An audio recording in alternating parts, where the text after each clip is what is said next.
God is the author of truth, and the closer we come to knowing the truth, the more we understand what the truth is, the more we see God, and the more we reflect his character to a world that's desperate for him. He made you in his image.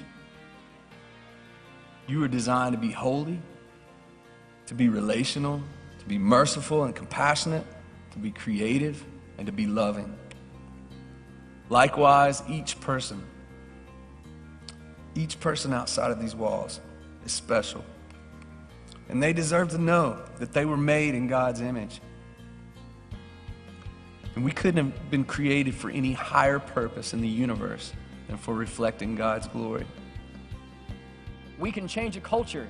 Because of our faith, people who don't believe in hard times will look to us in hard times, and they will take notice. Well, King Darius, because of Daniel's faith and his courage, literally wanted to believe in God. That's what evangelism is. When people see us, when we remain faithful, they believe us. And when they are faced with a trouble or a trial, that is when they will realize that we as Christians, we have the answer. Go, that's the key word, go and make disciples of all nations. Baptize them in the name of the Father and of the Son and of the Holy Spirit. And then the next verse says, teach them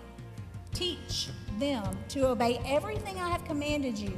And you can be sure that I am always with you to the very end. Because God doesn't call the qualified, he qualifies the called. So if you go and do his will, he's with you and he will work through you.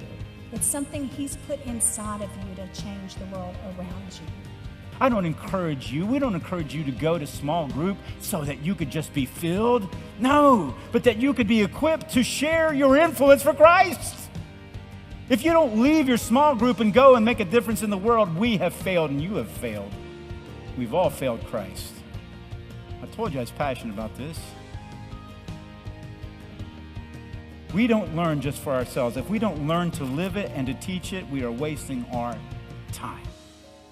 We cannot allow ourselves to point to a building on top of a hill, as beautiful as it is, and the history behind the church, and say, this is what I believe in. We have to believe in how we live.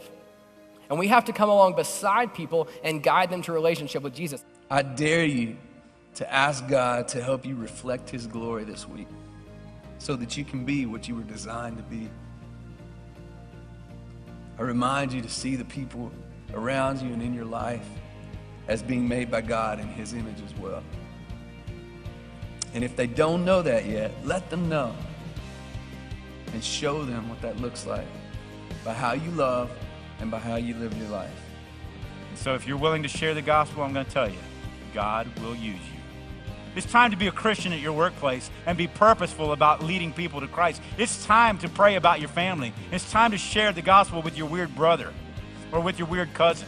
It's time to lead your aunt to Christ. It's time to start saying, hey, we need to have a party for our neighborhood so we can start to spread the DNA of Christ to our neighbors. Simply, you can invite somebody to church. Don't just invite them to church, invite them to lunch after church. And invite them into your life. There needs to be a sense of urgency. Stop waiting around. Christ is coming back. There needs to be a sense of competition. Listen, I want you to know, for every moment that we wait on trying to share our spiritual DNA, Satan is at work trying to spread his. And he certainly is producing a lot of fruit. And so we need to have a sense of urgency. It's time to be a bull. It's time to be a lion. The way you store up treasure in heaven is by investing in getting people there.